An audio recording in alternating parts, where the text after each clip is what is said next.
রমজানুল মুবারকের প্রথম জুমা আল্লাহ আমাদেরকে নিয়ে এসেছেন পুরা সপ্তাহ জুড়ে যাতে বনি আদমকে আল্লাহ তাআলা ক্ষমা করেছেন। জুমার পরে আসরের আগে এই টাইমে আল্লাহ তার চাইতে হাজার ও কোটি বেশি বনি আদমকে তিনি ক্ষমা করে দিবেন। এই সময় আমাদেরকে হাজির করেছেন, মন খুলে পড়ি সুবহানাল্লাহ, আরো জোরে পড়ি আলহামদুলিল্লাহ। আপনারা কি মনে করেন এই যে আমরা সুবহানাল্লাহ আলহামদুলিল্লাহ বলছি, আমি তো অনেক বলে থাকি আল্লাহ তাআলার কাছে এগুলার অনেক দাম। আমরা সকলেই রোজাদার, সকলেই কি রোজা রাখছি না? আমরা কেউ খেয়ে কেউ না খেয়ে, আর সবাই খেয়ে রাখছেন, খেয়েই রেখেছেন। সেহরি খেয়েছেন তো? অনেকেই সেহরি খেতে চায় না, সে রাত্রে 12টায় খেয়ে যায় অথবা তারাবির পরে খেয়ে ফেলে, এরপরে ঘুমিয়ে যায়। তো আপনাকে এই কাজ করতে কইছে কে? রাসূল সাল্লাল্লাহু আলাইহি ওয়াসাল্লাম বলেছেন তোমরা সেহরি খাও, কারণ সেহরিতে রয়েছে জান্নাতি বরকত, জান্নাতি বারাকা দিয়ে আল্লাহ সেহরিকে সাজিয়েছেন। আর আপনি তারাবির পরে খেয়ে ফেললেন। এজন্য অল্প হলেও খাবেন, একটা খেজুর হলেও খাবেন, এক গ্লাস দুধ হলেও খাবেন সেহরিতে, ইনশাল্লাহ। ইনশাল্লাহ বললেন না? আমরা খুব লম্বা করব না। এই যে আমরা সুবহানাল্লাহ আলহামদুলিল্লাহ বলতে থাকি, আল্লাহ তাআলা বলেছেন কোন বনি আদম যখন একবার আল্লাহর পবিত্রতা বর্ণনা করে, একবার যদি পড়ে সুবহানাল্লাহ, আল্লাহ তাআলা তার জন্য জান্নাতে একটা গাছ লাগাইয়া দেন। এত এত আসতে বললেন সুবহানাল্লাহ। আপনারা মনে করেছেন দুনিয়ার একটা গাছ বোধহয়, আল্লাহ একটা গাছ লাগিয়ে দেন, খেজুরের গাছ,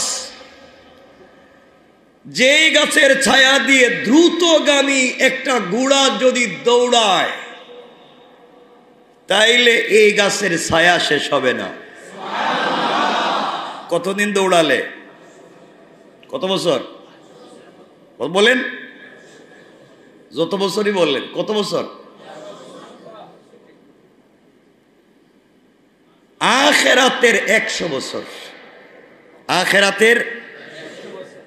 আখিরাতের 100 বছর এমন একটা গাছ লাগাইয়া দিবেন, যাই গাছের নিচে দিয়ে একটা দ্রুতগামী ঘোড়া যদি দৌড়ায়, আখিরাতের 100 বছরও যদি দৌড়ায়, এই গাছের ছায়া শেষ হবে না। আওয়াজ হয় না, জুড়ে পড়েন না সব। আখিরাতের 100 বছর চিন্তা করছেন কিছু? আখিরাতের একদিন দুনিয়ার, আখিরাতের একদিন দুনিয়ার 50,000। আল্লাহু আকবার।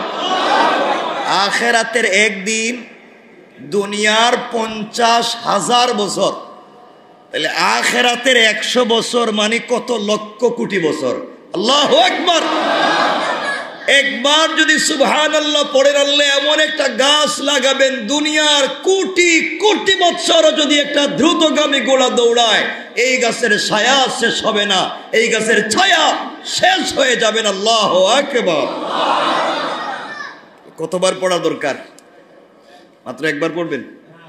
বারবার? সুবহানাল্লাহ অর্থ কি? সুবহানাল্লাহ অর্থ আলহামদুলিল্লাহ। সুবহানাল্লাহ অর্থ কি? সুবহানাল্লাহ অর্থ আল্লাহর পবিত্রতা বর্ণনা করা। আল্লাহ তুমি পবিত্র, সুবহান, তুমি অনেক পবিত্র। আল্লাহু আকবার। পৃথিবীতে সব থেকে দামি কথা হচ্ছে কারো পবিত্রতা বলা, কারো চরিত্র সম্পর্কে ভালো কথা বলা। এটা পৃথিবীর সব থেকে দামি কথা। তাহলে আপনি আল্লাহ সম্পর্কে বলতেছেন সুবহানাল্লাহ, শ্রেষ্ঠ পবিত্র আল্লাহ। আর আল্লাহ খুশি হইয়া আপনাকে এমন গাছ লাগাইয়া দিচ্ছেন যেই গাছের ছায়া দিয়ে 100 বৎসর আখিরাতের ঘোড়া দৌড়ালেও শেষ হয় না, তাহলে আমার মনে হয় আরো বেশি পড়া দরকার ছিল। বলেন না ইনশাআল্লাহ? রাসূল পাক সাল্লাল্লাহু আলাইহি ওয়াসাল্লাম, কথায় কথা চলে এসেছে, আমরা বলে দিচ্ছি। রাসূল পাক সাল্লাল্লাহু আলাইহি ওয়াসাল্লাম যখন মেরাজে গেলেন, তখন হযরত ইব্রাহিম আলাইহিস সালামের সঙ্গে দেখা হইল। ইব্রাহিম বললেন, বাবা আসছো, তুমি চলে যাইতেছ, সংক্ষিপ্ত সফরে আসছো, চলে যাও। যাওয়ার পরে তুমি তোমার উম্মতদের কাছে আমার সালাম দিও, আর তাদেরকে বলে দিও তারা যেন আল্লাহর পবিত্রতা বর্ণনা করে, তারা সুযোগ পাইলেই যেন সুবহানাল্লাহ পড়ে। কারণ পৃথিবী দান করেও আল্লাহকে সন্তুষ্ট করা যাবে না। আরশ, কুরসি, লৌহ কলম, জান্নাত, জাহান্নাম যা আল্লাহ তৈরি করেছেন সব দিয়েও আল্লাহকে সন্তুষ্ট করা যাবে না। কিন্তু তোমার উম্মত যদি একবার পড়ে সুবহানাল্লাহ, আল্লাহ তার উপরে খুশি হইয়া পুরা 2টা জান্নাতের দরওয়াজা তার জন্য খুলে দিবে। ইব্রাহিম বলে দিয়েছেন, যা বলে দিও জান্নাতের জমিটা বড় উর্বর, এই জমিতে ফসল লাগাতে হয়। রাসূল পাক বলছেন, তো ফসল কেমনে লাগাবে? উম্মতেরা তো দুনিয়ায়, আর জমি তো জান্নাতেতে, ফসল কেমনে লাগাবে? ইব্রাহিম আলাইহিস সালাম বললেন, তাদেরকে বলে দিও প্রতিদিন যেন তারা সুবহানাল্লাহ, আলহামদুলিল্লাহ, আল্লাহু আকবার বলে তাদের এক একটা শব্দ জান্নাতে শুধু গাছের চারা আল্লাহ লাগাইয়া দেয়। তাহলে বোঝা গেল কত সুন্দর, কত সুন্দর ডিজিটাল সিস্টেম। আপনি দুনিয়ায় পড়তেছেন, গাছ লাগতেছে কই? সুবহানাল্লাহ বললেন না? আপনারা মনে চান না? সবাই চান? তো আপনারা কি মনে করেন গাছ লাগাবেন আরেকজনের জমিতে, আরেকজনের মালিকানায়? এটা কি বৈধ না অবৈধ? আল্লাহ যখন গাছই লাগাবেন কার জমিতে? আল্লাহর। কার? আমারে যেটা দিবেন ওখানে লাগাবেন। এখন আমার জমি জান্নাতে, আমার গাছের বাগান জান্নাতে, আমার সব বাড়িঘর জান্নাতে, এখন আমার মালিকানা জান্নাতে, আল্লাহ আমারে দিবেন জাহান্নামে? কথা বলেন না? আমার গাছের বাগান কোথায়? সবাই বলেন। আমার বাড়িঘর কোথায়? আমারে দিবেন কই? আল্লাহু আকবার বললেন না? আল্লাহ গোলামকে জান্নাতে দেওয়ার কত কৌশল করতেছে। সুবহানাল্লাহ। আপনারা আরো আশ্চর্য হবেন আল্লাহ কেমনে আমাদেরকে দেন।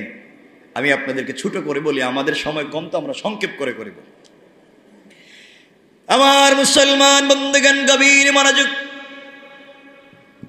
এই দুনিয়ার জমিনে আল্লাহ রাব্বুল ইজ্জত ওয়াল জালাল ইউসুফ আলা নবিয়ুনা আলাইহিস সালাতু ওয়াস সালামকে যখন মিশরের ক্ষমতা দিলেন, ইউসুফ আলাইহিস সালাতু ওয়াস সালাম যখন ক্ষমতার মালিক হয়ে গেলেন, আস্তে আস্তে করে দুনিয়ার জমিনে কষ্ট করেছেন, নির্যাতনের শিকার হয়েছেন, ধৈর্য ধারণ করেছেন। আল্লাহ তাআলা তাকে দুনিয়ার জমিনে ক্ষমতা দিলেন। ইউসুফ আলাইহিস সালাতু ওয়াস সালাম যখন ক্ষমতার মালিক হয়ে গেলেন, এরপরে মিশরে দুর্ভিক্ষ দেখা দিল।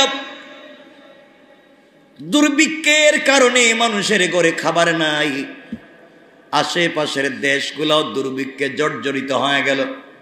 ইউসুফ আলাইহিস সালাতু ওয়াস সালাম সবার কাছে খাবার পৌঁছে দিতে লাগলেন। আমি ঘটনা বলছি না, আমি মূল উদ্দেশ্য বোঝাতে চাই।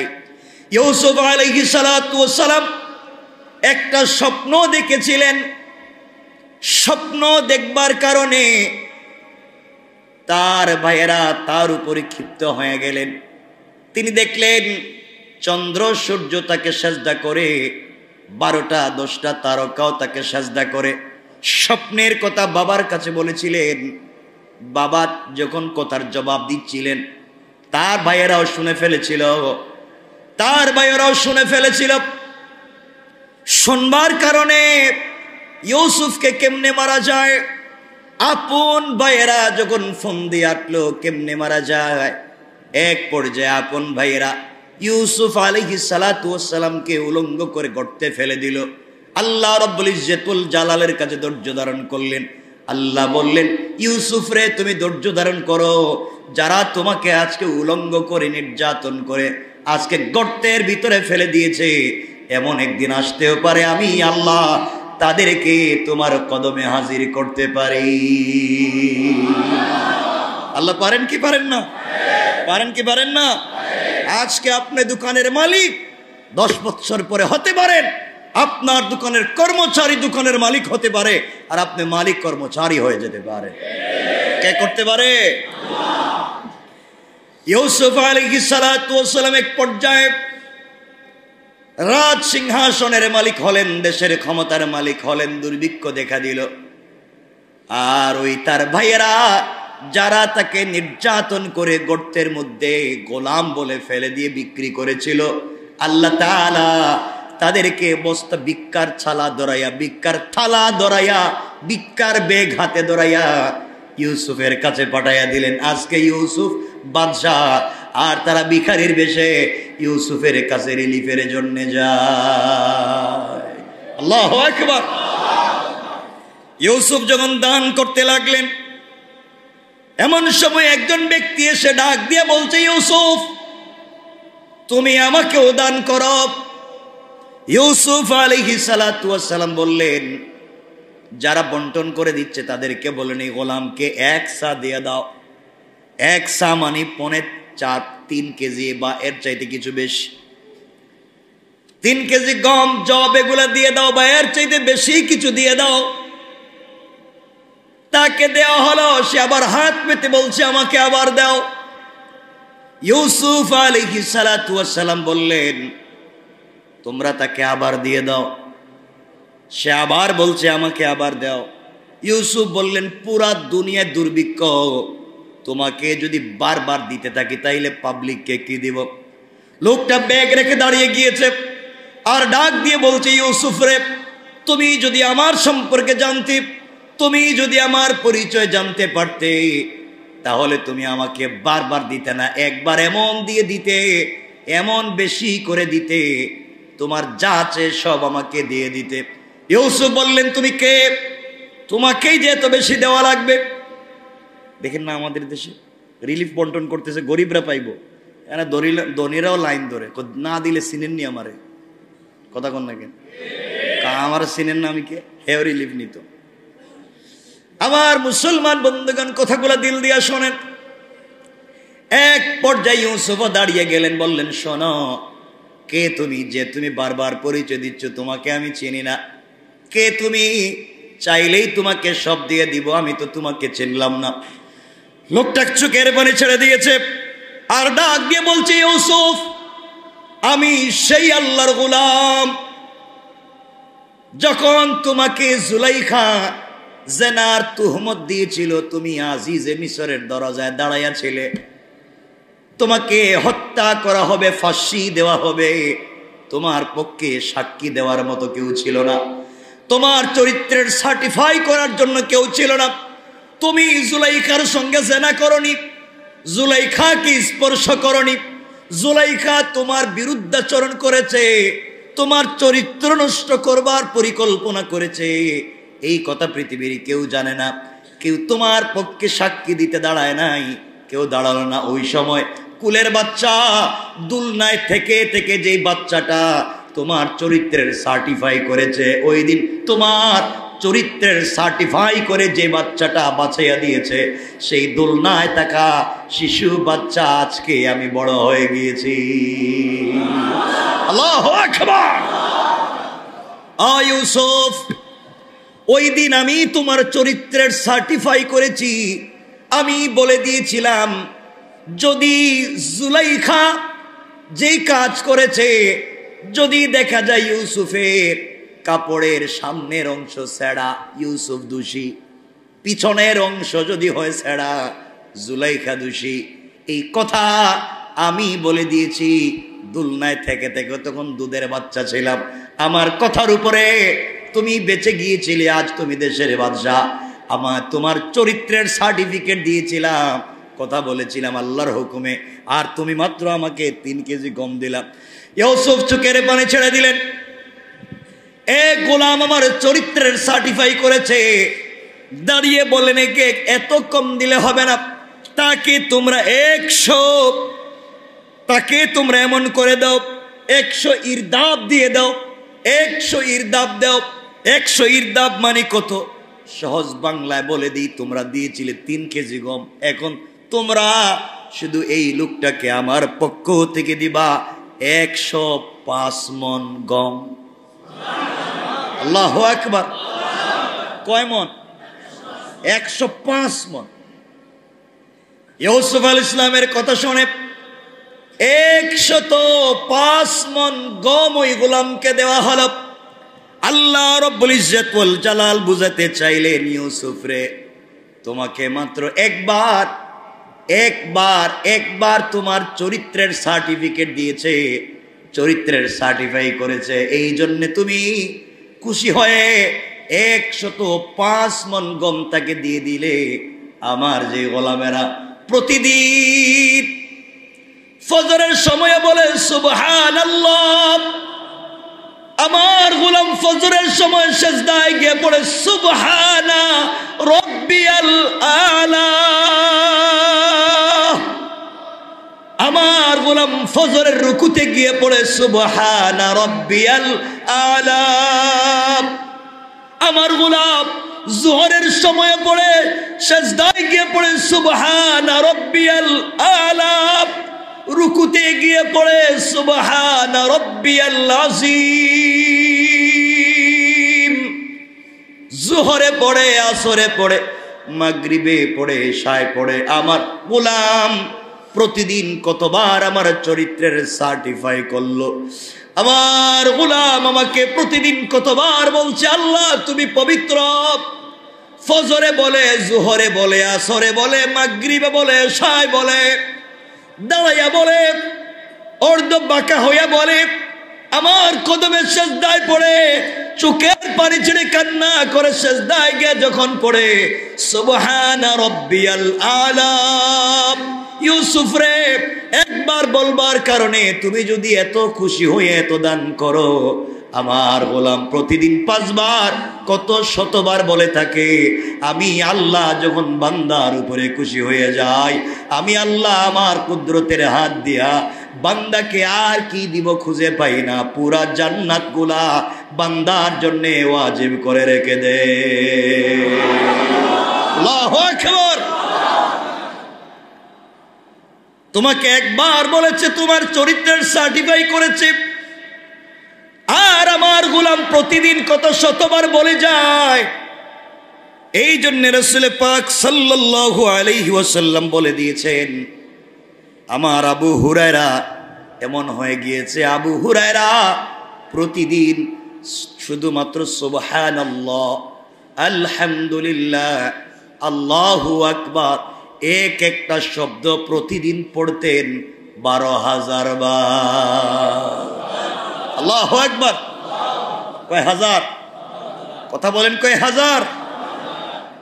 12,000 বার।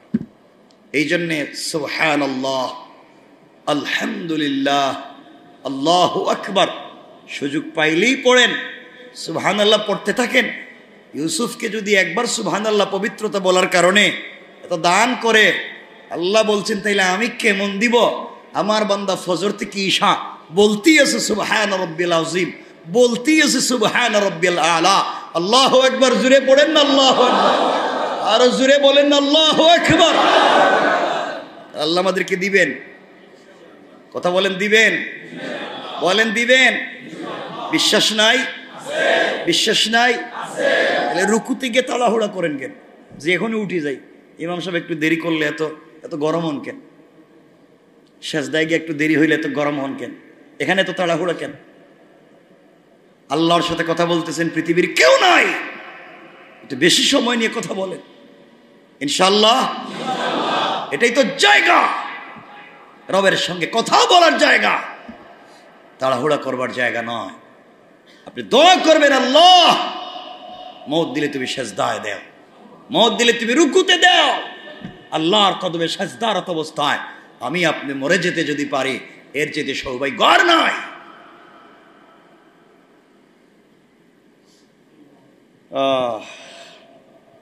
এই জন্যে আল্লাহ আমাদেরকে কবুল করুক, পড়েন আমিন। আপনারা শুনেছেন রাসূল পাক নামাজে দাঁড়াতে দাঁড়াতে পা মুবারক ফুলে যেত। আল্লাহ রসুল সেজদায় গিয়ে নামাজ পড়তে পড়তে মুখ দিয়া নাক মুখ লাল হয়ে রক্তের মতো হয়ে যেত। শুনেন নাই? এজন্য আমরা লম্বা সেজদা করব। আওয়াজে মনে হইলে সম্ভবই না। সকলে জোরে বলেন ইনশাআল্লাহ। যখনই সুযোগ পাবেন তখনই সেজদায় পড়ে যাবেন, যখনই নিজে সুযোগ পাবেন তখনই সেজদায় পড়ে যাবেন। মানুষ সব সময় বিপদে পড়লে আসমানের দিকে তাকায়, নাইলে তাকায় না। একজন মানুষ যখন সাগরে ডুবে যাচ্ছে, কোনো তীর নাই, কোনো কোল কিনারা নাই, তখন এই গোলাম কোন দিকে তাকায়? হাত নাড়ায়। নাড়ায় কি নাড়ায় না? পানির নিচে নাড়ায় না উপরে? কেন উপরে তো কেউ নাই, আশেপাশে তো কেউ নাই, কোন নদী নাই, কোনো বাড়ি নাই, ঘর নাই, ব্যক্তি নাই। তার বিশ্বাস কেউ নাই, আছেন কে? আরো জোরে বলেন কে? আপনি এটা চিন্তা করেন যে আমি গুনার সাগরে ডুবে গিয়েছি, আমি গুনার সাগরে হাবুডুবু খাচ্ছি, কেউ নয়। এই সাগরে হাবুডুবু খাচ্ছি আর রমজানে আমি হাত উঠাইয়া আল্লাহকে বলছি, আল্লাহ কেউ নাই, আমি হাত নাড়াচ্ছি। রব তো বলছেন তুমি হাত নাড়াচ্ছ, আমি তোমার কাছে পৌঁছে গিয়েছি। কেউ তোমাকে টান দিয়ে না তুললেও আমি রব তোমাকে তুলে জান্নাতের ফয়সালা করে দিলাম। রব পারবেন? রব পারবেন ইনশাআল্লাহ। এটা হচ্ছে রমজান। এই রমজানের রব তোমাকে আমাকে দিতে চায়, মন খুলে দিতে চায়, আমরা নিতে চাই না। আল্লাহ আমাদের কবুল করুক, বলেন আমিন। আরো জোরে বলেন আমিন। কে দিতে চায়? আমরা নিতে চাই। আমরা কি নিতে চাই? শুধু খাবার নিতে চাই। যা পারি ইফতারে খাই, এরপর ইফতারের পরে আবার খাই, সেহরির আগে পরে আবার খাই, খালি খাওয়া আর খাওয়া। খাবার একটু কমানো যায় না? কেউ কিছু বলতেছে না, চিন্তা করতেছে হুজুর এখন খাবারের বিরুদ্ধে লাগছে কেন? বলছে খাবার একটু কমানো যায় না? আমাদের পেট যখন খালি হয়, সারাদিন ইফতার রোজা রাখলাম, পেট খালি। আপনি ইফতার যখন করবেন, নরম কোনো জিনিস দিয়ে ইফতার শুরু করেন। পানি খান, খেজুর খান, খেজুরের সাথে কাঠবাদাম খান, এই যে আপনি কয়েক প্রকারের ফল খান, খেয়ে নামাজ পড়েন। 10 মিনিট, 15 মিনিট, 20 মিনিট রেস্ট করেন, এরপরে খাবার খান। আপনি সারাদিন পেটে খাবার ছিল না, আপনি হুমড়ি খেয়ে পড়লেন খাবারের ভিতরে, যা মন চায় খেতে শুরু করলেন। আপনার ভিতরে খাবারগুলা যারা পরিপাক করে, এর হঠাৎ করে এতগুলা জিনিস পড়তে লাগলো, এটা তো আর পরিপাক যন্ত্র কাজ করতে পারলো না। আপনার গ্যাস হলো, আপনার আলসার হলো, আপনার কত হাবিজাবি হতে লাগলো। কেন এত তাড়াহুড়া? আপনি একটু স্লো। রাসূল পাক সাল্লাল্লাহু আলাইহি ওয়াসাল্লাম পানি দিয়ে, খেজুর দিয়ে অথবা দুধ দিয়ে ইফতার করলেন। হালকা কিছু, হালকা কোনো ফল খেলেন, সালাত পড়লেন, একটু সময় অপেক্ষা করলেন, এরপরে খাবার খেতে বসলেন। সুবহানাল্লাহ বলেন না? এখানে যদি কেউ সায়েন্সের স্টুডেন্ট হন অথবা মেডিকেল সায়েন্সের স্টুডেন্ট হন, অবশ্যই আমার কথার সাথে একমত হবেন। মেডিকেলে আপনি যাবেন, ডাক্তারকে জিজ্ঞাসা করবেন, ডাক্তার 100% এই কথাই আপনাকে বলে দিবে যে আপনি হঠাৎ করে খাবার খেতে যাবেন না, পানি পান করেন, অল্প খেজুর খান, বা আরও হালকা কোনো জিনিস, হালকা নরম কিছু ফল, মিষ্টি ফল, কিছু টক জাতীয় ফল, আপনি এগুলো খান, এরপরে নামাজ পড়েন অথবা আপনি হাঁটাহাঁটি করেন, এরপরে খাবার খান। আলহামদুলিল্লাহ বলেন না? আপনি হঠাৎ যদি গাড়িতে স্পিড দেন, কি মনে করেন আয়ারল্যান্ডে ধাক্কা খাইবেন? তাহলে পদ্মায় গিয়ে আপনি খাদে পড়বেন। হঠাৎ স্পিড দিলে তো হবে না, স্লো বাড়াইতে হইব। তো হঠাৎ সব খাবার, নামাজ শুরু হয়ে যেতেছে, যা আছে খায় ফেলে, ঠিক নেই? ঠিক কিতা এভাবে খাইলই কয় ঠিক? আমি কইতেছি না, হেরা কয় ঠিক। আমি বলতেছি এভাবে খাওয়া যাবে না, এরা কয় ঠিক। এভাবে খাওয়ার দরকার নাই। আল্লাহ আমাদের কবুল করুন। নিজেকে বাঁচাও, নিজেকে সুস্থ রাখো, নিজেকে ভালো রাখো, আস্তে আস্তে করে খাবার খেতে থাকেন। আল্লাহ আমাদের কবুল করুক। পড়েন আমিন, জোরে পড়েন আমিন। যাক, এই যে কথাগুলো বললাম, রমজান আমাদের কাছে অনেক দামি, অনেক দামি। আল্লাহ রাব্বুল ইজ্জত ওয়াল জালাল বলছেন, ইয়া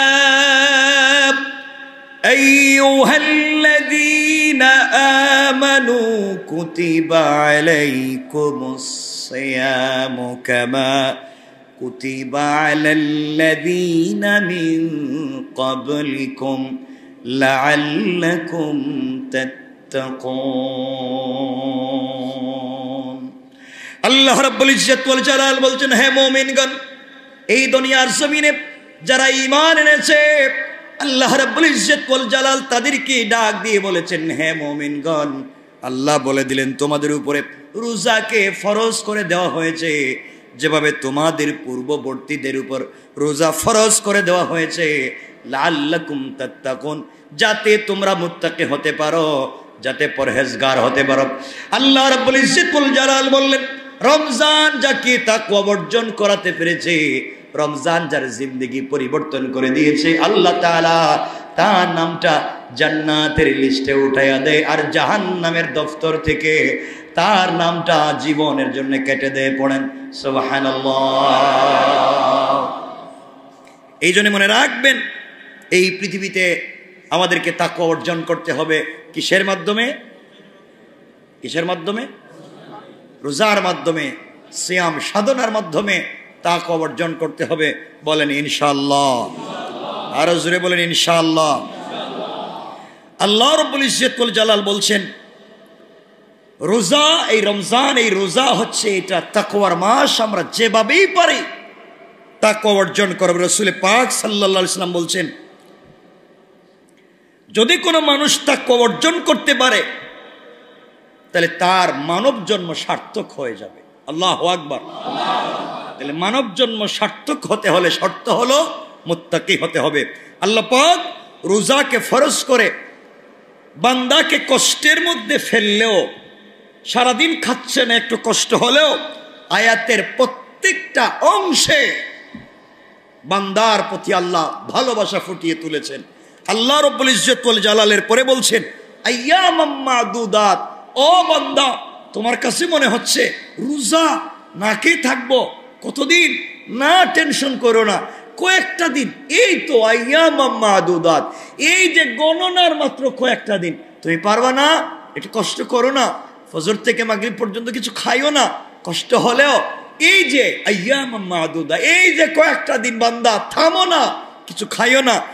এরপরেও যদি তোমার খারাপই লেগে, অসুস্থতা চলে আসে, আইয়ামাম মাদুদাত, গণনার তো কয়েকটা দিন, তাও তুমি পারতেছো না, বুঝছি অসুস্থ হয়ে গেছো, তোমার মনে হয় প্রেশার লো হয়ে গেছে, আর বাঁচবা না মনে হয়, হাই প্রেশার হয়ে গেছে, ডায়াবেটিস নীল হয়ে যাচ্ছে, সুগার বেড়ে যাচ্ছে, বুঝছি, ঠিক আছে। ফামান কানা মিনকুম মারিদান, ও তুমি অসুস্থ হয়ে গেছো, ঠিক আছে, বেশি অসুস্থ হয়ে গেলে তুমি রোজা রাখো না। আল্লাহু আকবার বলেন। কি দয়া কথা, বুঝছি অসুস্থ হয়ে যাচ্ছ, না রাখো না। আও আলা সাফারিন, ও তুমি সফরে বাইরে হইছো, কোথাও যাবা, দিনের কাজে অনেক দূরে যাচ্ছ, রাস্তায় কষ্ট হচ্ছে, সফরে ঘাম বের হচ্ছে, আর পারতেছ না, ঠিক আছে, রোজা রাখবার দরকার নাই, দিনের কাজে সফরে থাকো, রোজার সওয়াব তোমাকে দিব। সুবহানাল্লাহ বলেন না। ফাইদ্দাতুম মিন আইয়ামিন উখার, যাও এরপরে এটা রেডি, শেষ করে দিও। এরপর আল্লাহ বলছেন, ওয়ালাল্লাযীনা ইউতীকুনাহু ফিদিয়াতুন তুআমু মিসকিন, বুঝছি তুমি অনেক অসুস্থ হয়ে গেছো না, আর সুস্থ হওয়ার সম্ভাবনা নাই, তোমার মন চায় রোজা রাখতে, কিন্তু আর মনে হয় সুস্থ হব না, এত বেশি অসুস্থ, রমজানের পরে সুস্থ হওয়ার সম্ভাবনা নাই, ঠিক আছে, রাখার দরকার নাই। তুমি ওয়ালাল্লাযীনা ইউতীকুনাহু ফিদিয়াতুন তুআমু মিসকিন, গরিবরে তুমি কিছু খাবার দিয়ে দিও, আর আমি তোমার রোজার তোমাকে সওয়াব দিয়ে দিব। আর কি ভালোবাসা দেখাবে। ফামান তাতাওয়া খায়রান ফাহুয়া খায়রুল্লাহ, কিন্তু যদি তুমি রোজা রাখতে, আফসোস অসুস্থ বলছি, রোজা না রাখলে চলবে, কিন্তু যদি তুমি রাখতে তোমার জন্য কত ভালো ছিল। ফামান তাতাওয়া খায়রান ফাহুয়া খায়রুল্লাহ, তুমি এটা বুঝতে, আর তুমি যদি কল্যাণকর কাজে এগিয়ে আসতে, তাহলে তোমার জন্য কতই না উত্তম হতো। ফামান তাতাওয়া খায়রান, এই কাজটা উত্তম কাজটা যদি করতে, ফাহুয়া খায়রুল্লাহ, তোমার জন্য কতই না উত্তম হতো। যাক, ওয়া আনতাসুমু খায়রুল লাকুম, কিন্তু রোজা যদি রাখতে তোমার জন্য কত উপকার হতো। অসুস্থ হয়েছো তো কি হয়েছে, যদি রাখতে পারতে। সফরে হয়েছো তো কি হয়েছো, যদি রাখতে পারতে। আল্লাহু আকবার বলেন, আল্লাহু আকবার বলেন। ইন কুনতুম তা'লামুন, যদি তুমি বুঝতে রোজায় কি স্বাদ, যদি তুমি বুঝতে রোজায় আমি কি দেই, যদি তুমি বুঝতে কেন বলতেছি বান্দা রাখ, যদি বুঝতে অসুস্থ হইলেও রাখতে, যদি বুঝতে সফরে থাকলেও রাখতে, যদি বুঝতে ফিদিয়া না দিয়েও রাখতে। রাসূল সাল্লাল্লাহু আলাইহি ওয়াসাল্লামকে হাদিসে কুদসিতে আল্লাহ বলছেন, যদি বুঝতের ব্যাখ্যা কি, রাসূলকে আল্লাহ হাদিসে কুদসিতে বলছেন পুরা পৃথিবীতে বান্দা যত নেক আমল করে আমি ফেরেশতাদের মাধ্যমে তাদেরকে বদলা দেই। আর যখন বান্দা আমার জন্য রোজা রাখে, আস-সাওমু লি ওয়া আনা আজজি বি, বান্দা যখন আমার জন্য রোজা রাখে তখন আমি দেওয়ার মতো বদলা আর কিচ্ছু পাই না, আমি নিজে আমার বান্দাকে বদলা দেই। কেউ কেউ বলেছেন, আল্লাহ বলেছেন আমি নিজে বান্দার রোজার বদলা হয়ে যাই। আল্লাহু আকবার। এই জন্য আল্লাহ বলছেন, বান্দা যদি তুমি জানতে রোজার বদলা কেউ দেয় না, আমি দেই, যদি তুমি জানতে রোজার বদলা আর কিছু না আমি নিজেই, তাইলে রোজা রাখতে, তাইলে সফরে গিয়েও রাখতে, অসুস্থ হইলেও রাখতে। যদি জানতে যে রোজার বদলা আমি আল্লাহ নিজে। আল্লাহু আকবার। কি ভালোবাসা ফুটাইয়া দিয়েছে। যাক, আমরা এই কথার দিকে যাচ্ছি না, লম্বা হয়ে যাবে। ফিদিয়া হচ্ছে, আপনারা বলেন রোজার কাফারা, রোজার কাফারা না, যদি কেউ অসুস্থ হয় কাফারা হচ্ছে ইচ্ছা করে যদি রোজা ভাঙেন। হ্যাঁ না, কিতা ওয়াজ করতেছি আমি, আপনারা কইতেছেন না। যদি কেউ ইচ্ছে করে রোজা ভাঙে তাহলে তাকে কাফারা দিতে হবে, মানে তোমাকে শাস্তি পাওয়াই লাগবে, কাজা আদায় করতে হবে, কাফারাও দিতে হবে। আর অসুস্থ যদি হয়, সে আর পারতেছে না, সে দিবে রোজার ফিদিয়া, রোজার বদলা ফিদিয়া দিবে। ফিদিয়া কেমনে? আপনি রোজার ফিদিয়া দিবেন, একটা রোজার বদলা কয় টাকা? কিছু কয় না দিদি, কিছু একটা তো বলা লাগবে আজকে আমারে। রোজার বদলা কয় টাকা? এখন চিন্তা করতেছে আবার কোন বিপদে পড়ি, আবার একবার ভুল হয়েছে, আবার যদি ভুলে যায়। রোজার ফিদিয়া হচ্ছে আপনি যেভাবে খান, আপনি যেই সোসাইটি মেনটেন করেন, আপনি যেই সামাজিকতা রক্ষা করে চলেন, রোজার ফিদিয়াও সেম। অর্থাৎ রোজার ফিদিয়া হচ্ছে একজন মিসকিনকে প্রতিদিনের খাবারের পয়সা দেওয়া। এখন আপনার প্রতিদিন 2 বেলা বা 3 বেলায় পয়সা লাগে, আপনি রেস্টুরেন্টে গিয়ে খাইলে কয় টাকা খাইবেন এক বেলা? 50-60 টাকা? কিছু কয় না দেখি। হ্যাঁ, 2-4-500 নিচে হবে আপনার এক ওয়াক্ত? হবে না। তাহলে আপনি যেভাবে খান 2 বেলায় এই পরিমাণ একজন মিসকিনকে দিতে হবে। আপনার যদি মনে হয় যে আমি যে সামাজিকতা রক্ষা করে চলি, আমার 2 বেলায় 1000 টাকা লাগবে আমার খাইতে, তাইলে আপনি রোজার বদলা দিবেন 1000, অর্থাৎ 30টায় 30,000। আর আপনি যদি মনে করেন না আমি 2 বেলায় খাই 50 টাকা, কয় টাকা? তাহলে আপনি 50 টাকাই দিবেন। কারণ আপনারা যদি 50 খান তো 50 দিয়েন। আপনারা কত খাইতে পারেন 2 বেলায়? কেউ কয় নাই, কেউ 500, কেউ 1000, কারো তো এক বেলারই তো লাগে 5000। এখন আপনার আছে কয়েকশো কোটি টাকার মালিক, আপনিও দিবেন 40 টাকা। যে রিক্সা চালায় হেও দিব 40, তাহলে কোটি টাকা বাদ দিয়ে রিক্সা চালাও। আপনি যখন ফিতরা দিতে যাবেন রমজান ঈদের সময়, রিক্সাওয়ালা ওদের 70, আপনি 1000 কোটি টাকার মালিক, আপনিও 70, রিক্সাওয়ালার আপনার মধ্যে ব্যবধান কি? কথা বলেন না কেন? সব জায়গায় কৃপণী। মেয়ের বিয়ের সময় 10 কোটি টাকা খরচ করেন, নিজের বিয়ের সময় 20 কোটি, ছেলের বিয়ের সময় 50 লাখ খরচ করবেন, আর ফিতরা দেওয়ার সময় আপনি হয়ে যাবেন রিক্সাওয়ালা। কথা বলেন না কেন? এগুলো চলবে? এই জন্য আল্লাহ আলাদা আলাদা ক্রাইটেরিয়া দিয়েছেন। আপনি খেজুর দিবেন, জব দিবেন, কিসমিস দিবেন, আলাদা আলাদা ভাগ ভাগ করে দিয়েছেন। ইনশাআল্লাহ, কথা বুঝছেন নি? ইনশাআল্লাহ। কষ্ট পাইছেন আপনারা? দেওয়া লাগবে কেমনে? সমান না ব্যবধান? যে যে ক্লাসের আপনি সেই ক্লাস মেনটেন করবেন। আপনি একটা বিয়েতে যাবেন, একটা প্রোগ্রামে যাবেন, একটা সামাজিকতায় যাবেন, আপনি ক্লাস মেনটেন করে যান। দামি কাপড় পরেন, দামি পারফিউম দেন, দামি গড়ি পরেন, দামি গাড়ি নিয়ে যান। ওরে বাবা, কি ক্লাস মেনটেন করেন, সব ঠিক। আর শুধু ফিতরা দেওয়ার সময় সব রিক্সাওয়ালা। এটা তো হইল না। এই জন্য সব জায়গায় ক্লাস মেনটেন করবো ইনশাআল্লাহ। আল্লাহ রাব্বুল ইজ্জত ওয়াল জালাল বললেন, রোজা দিয়ে বান্দাকে সাময়িক কষ্টের মধ্যে ফেলে দিলেও আল্লাহ তাআলা প্রত্যেকটা কথায়, প্রত্যেকটা শব্দে ভালোবাসা ফুটাইয়া দিয়েছেন। আল্লাহ রাব্বুল ইজ্জত ওয়াল জালাল বললেন, তোমরা একটু একটু কষ্ট করো রোজা রেখে, আমি আল্লাহ রোজার মাধ্যমে এমন একটা জিনিস, মূল্যবান জিনিস তোমাদেরকে দিতে চাই। আসমান জমিন যা কিছু আছে, আসমান জমিন আরশ কুরসি লৌহ কলম যা কিছু আছে, সব কিছুর চাইতে দামি একটা জিনিস দিতে চাই। আল্লাহ রাসূল ডাক দিয়ে বলছেন, আল্লাহ তাআলা কষ্ট করে রোজা রাখলে দামি যে জিনিস দিবে, ওই জিনিসের নাম কি? আল্লাহ রাব্বুল ইজ্জত ওয়াল জালাল বলছেন, পয়গম্বরে আরবি বন্ধু আমার, আসমান জমিনের চাইতে দামি যেই জিনিসটা আমি আমার বান্দাকে রোজার বিনিময় দিতে চাই, তার নাম হলো তাকওয়া। আল্লাহ রাসূল বললেন তাকওয়া। তো এটা এত দামি হলো কেমনে? আল্লাহ রাব্বুল ইজ্জত ওয়াল জালাল বললেন, তাকওয়ার তিনটা শক্তি। এক নাম্বার হলো, যে ব্যক্তি তাকওয়া অর্জন করতে পারে রোজার মাধ্যমে, আমি আল্লাহ তাআলা স্বয়ং বান্দার জন্য অভিভাবক হয়ে যায়। সুবহানাল্লাহ, জোরে পড়েন। দুই নাম্বার হলো, তাকওয়ার এত এত শক্তি, আরশ কুরসি লৌহ কলম জান্নাত জাহান্নাম যা তৈরি করেছি, সব যদি একদিকে ধাক্কা মারে, তাকওয়া যদি আরেক দিকে ধাক্কা দেয়, তাকওয়ার ধাক্কাটাই শক্ত হয়ে যাবে। আল্লাহ বলেন, তাকওয়ার শক্তি এত বেশি, যেই ব্যক্তি তাকওয়া অর্জন করবে তার জন্য অনন্ত কালের জন্য 7টা জাহান্নামের আগুন নিভে যাবে।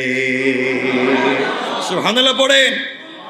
তাকওয়া এমন এক শক্তির নাম, 7টা জাহান্নামের আগুনকে নিভাইয়া দেয়া ওই গোলামের জন্য 8টা চির সবুজ, চির শান্তি, চির সুখের জায়গা, 8টা জান্নাতের দরওয়াজা এই বান্দার জন্য অটোমেটিক খুলে যায়। সুবহানাল্লাহ পড়েন। আল্লাহ রাসূল সাল্লাল্লাহু আলাইহি ওয়াসাল্লামকে আল্লাহ বললেন কোরআনে কারীমের 3 নম্বর সূরা, সূরা আলে ইমরানের 185 নম্বর আয়াতে আল্লাহ বলছেন, ফামান যুহজিহা আনিন নার ওয়া উদখিলাল জান্নাতা ফাকাদ ফাজ। আল্লাহ রাব্বুল ইজ্জত ওয়াল জালাল বললেন, যাকে জাহান্নামের আগুন থেকে সরিয়ে দেওয়া হবে, জান্নাতে প্রবেশ করানো হবে, তার মতো সফল এই পৃথিবীতে আর কেউ নাই। পড়েন সুবহানাল্লাহ, আল্লাহু আকবার। আমরা সফল হতে চাই কি চাই না? কথা বলেন, চাই কি চাই না?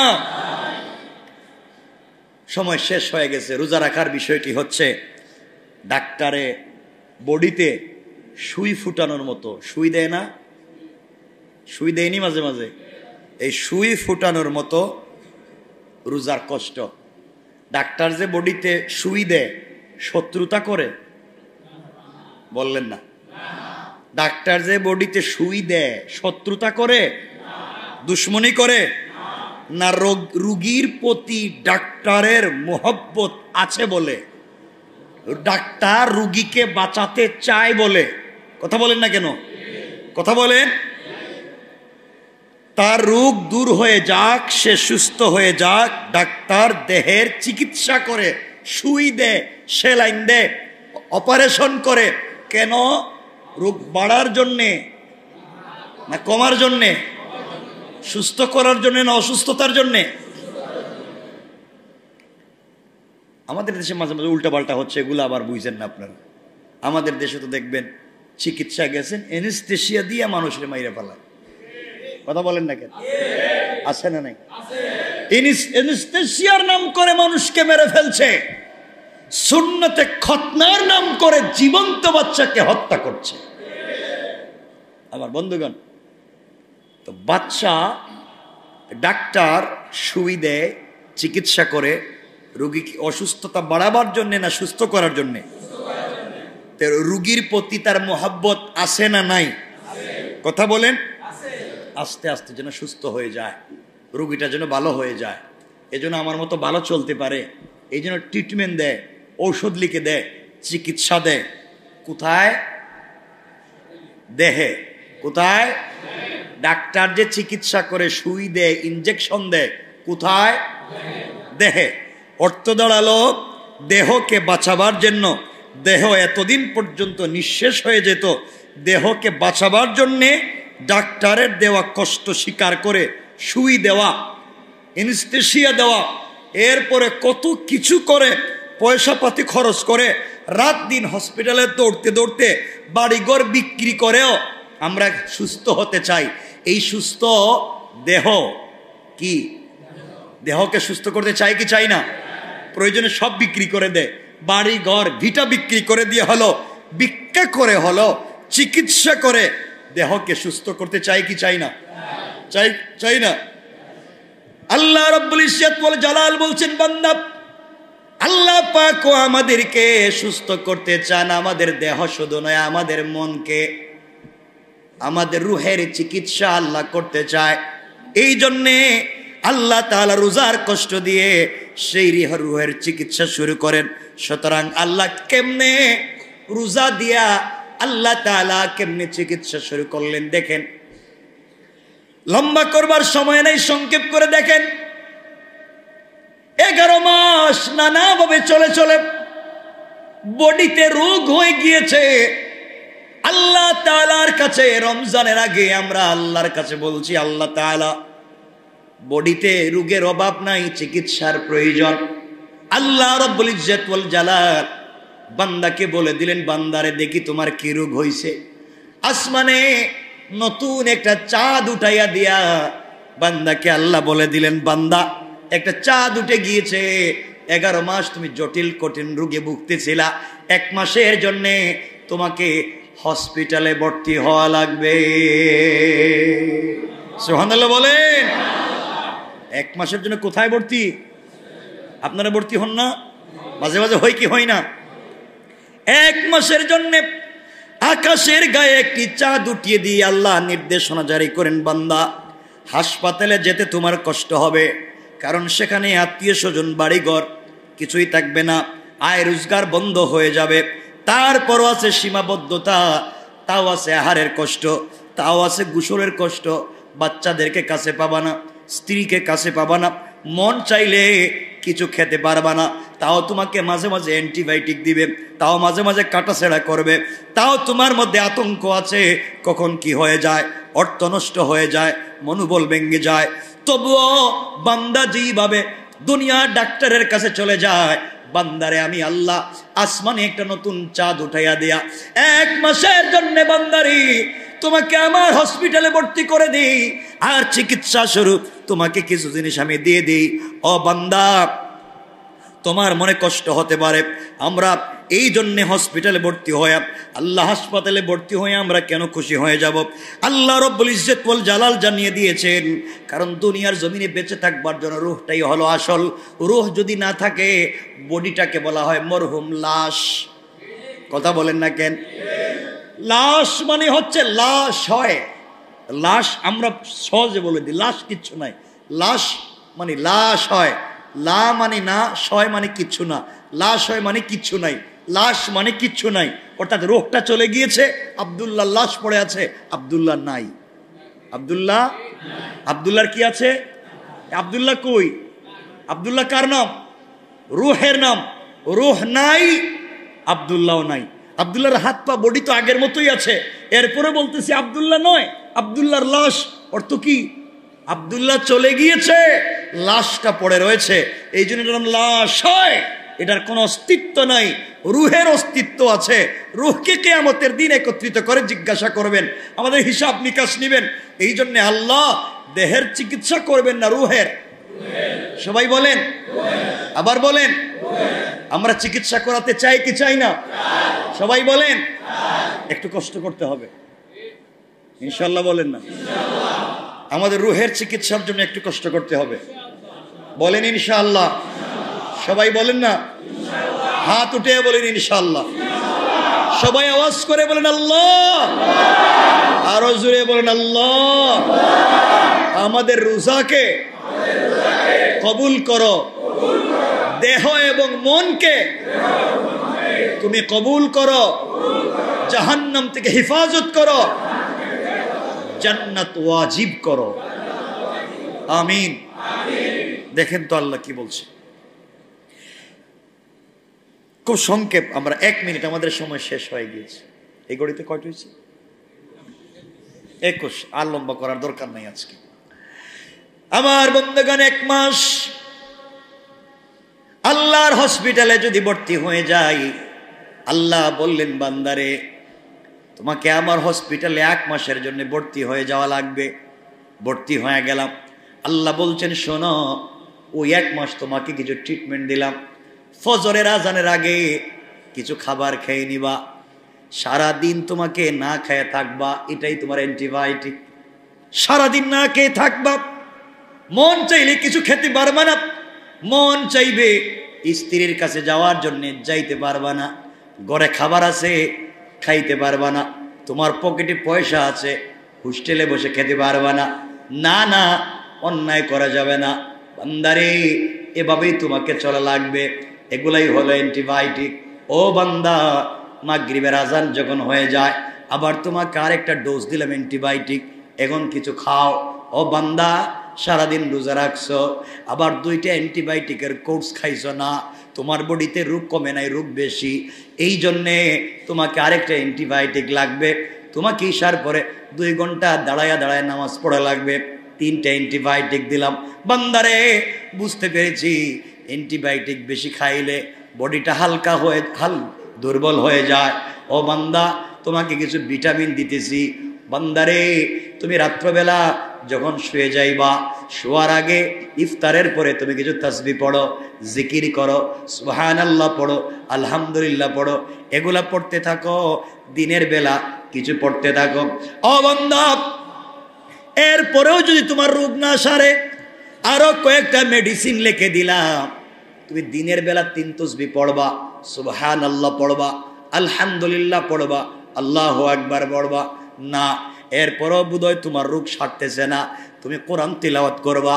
না না, এরপরও দেখতেছে তোমার রোগ সারে না, তুমি কোরআন তিলাওয়াত শুনবা।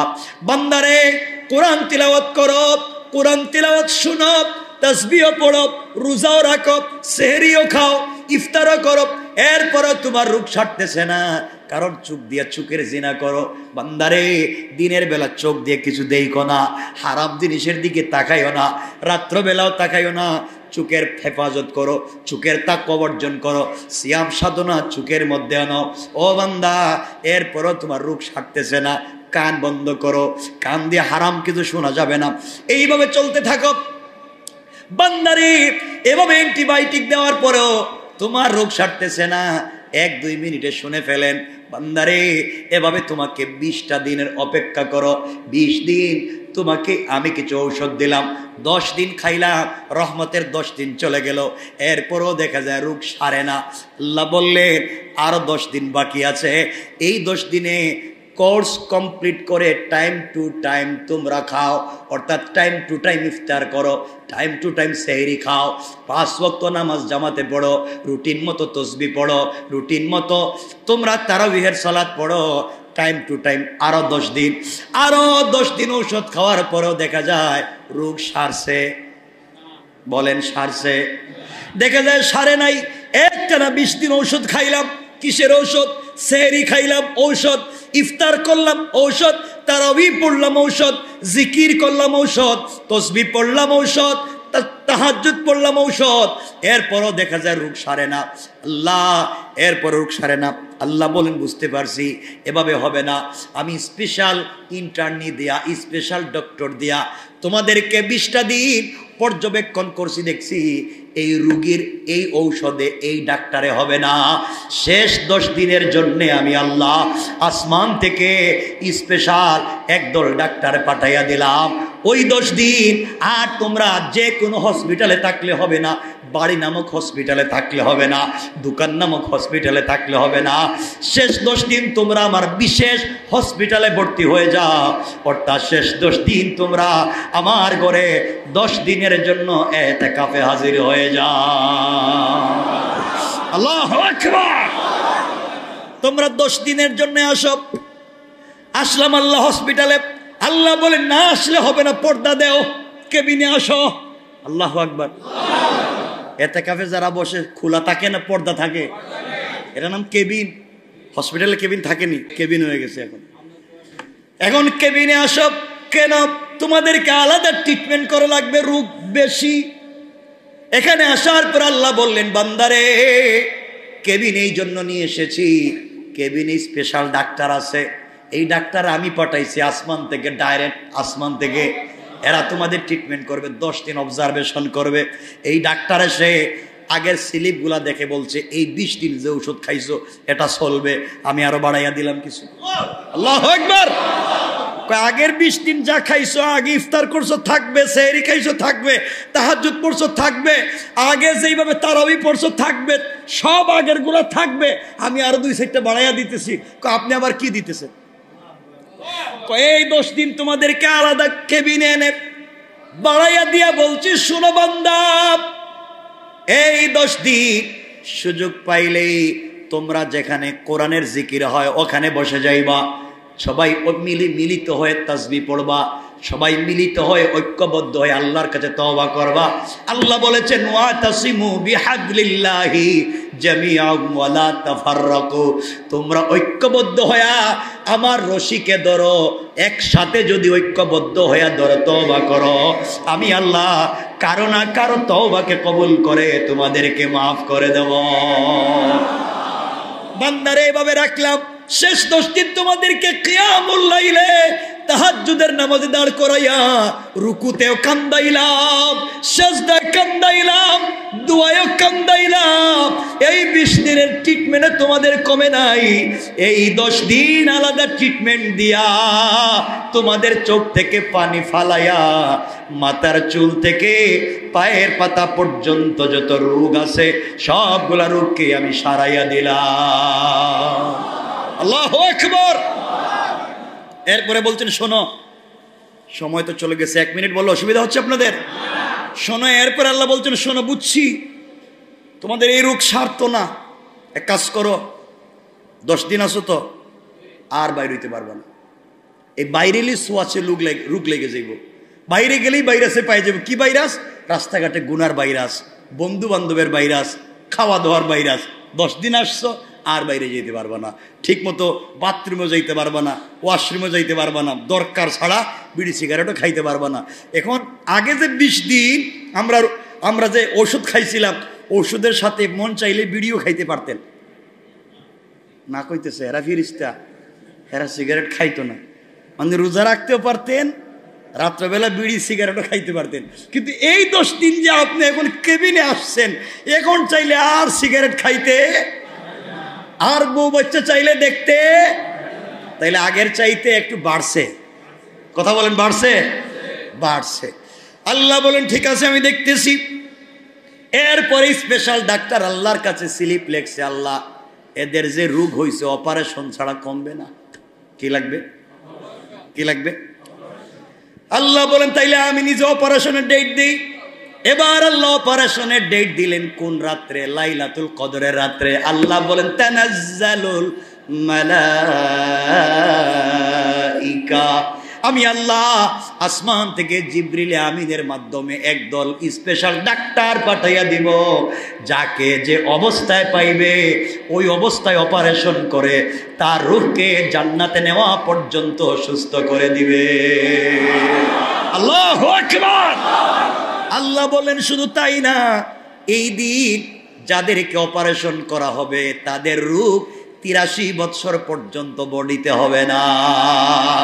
কারণ লাইলাতুল কদরের রাত্রে 1 মিনিটে কয় বছরের সওয়াব? 83 বছর। 1000 মাস মানে কত বছর? 83 বছরের সওয়াব। তাইলে যদি আল্লাহ বলছেন এই রাত্রে যদি ট্রিটমেন্টটা সাকসেস হয়ে যায়, কয় বছরের সওয়াব? অপারেশন হয়েছে, আল্লাহ বলছেন ঠিক আছে অপারেশন তো দিলাম, যাইও না এখনো কাঁচা রয়েছে অপারেশন, দেখো আমি আবার চাঁদ উঠাইয়া দিব, শাওয়ালের চাঁদ, এরপরে যাইও। শাওয়ালের চাঁদ যখন উঠে যাবে আল্লাহ বলছেন কেবিন থেকে বের হয় বাড়িতে যাও, যাওয়ার সময় আগে যে ঔষধ খাইছো একটাও লাগবে না। আল্লাহু আকবার বললেন না? আগে যে তারাবি পড়ছো এটা লাগতো না, আগে যা যা করছো এটা লাগতো না, এখন কমাইয়া দাও, কমে গেছে অপারেশন করছি, কিন্তু বান্দা যাওয়ার সময় 6টা ট্যাবলেট লেগে দিচ্ছি। কয়টা ট্যাবলেট? কয়টা? আল্লাহ বুঝলাম না, এখন 6টা দিলেন কেন?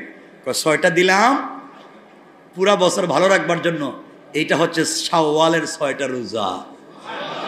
আল্লাহু আকবার। একে যদি 10 হয় 30 রোজায় 300, আর 6 রোজায় 6 10 60, তাহলে 360, 360 দিনে বছর।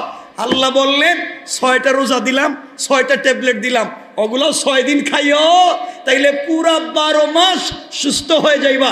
আর আগামী বছর আইলে আবার দেখবো বডিতে রোগ আছে। আল্লাহু আকবার। আরো জোরে বলেন আল্লাহু আকবার। আল্লাহ আমাদেরকে কবুল করুক, জোরে বলেন আমিন।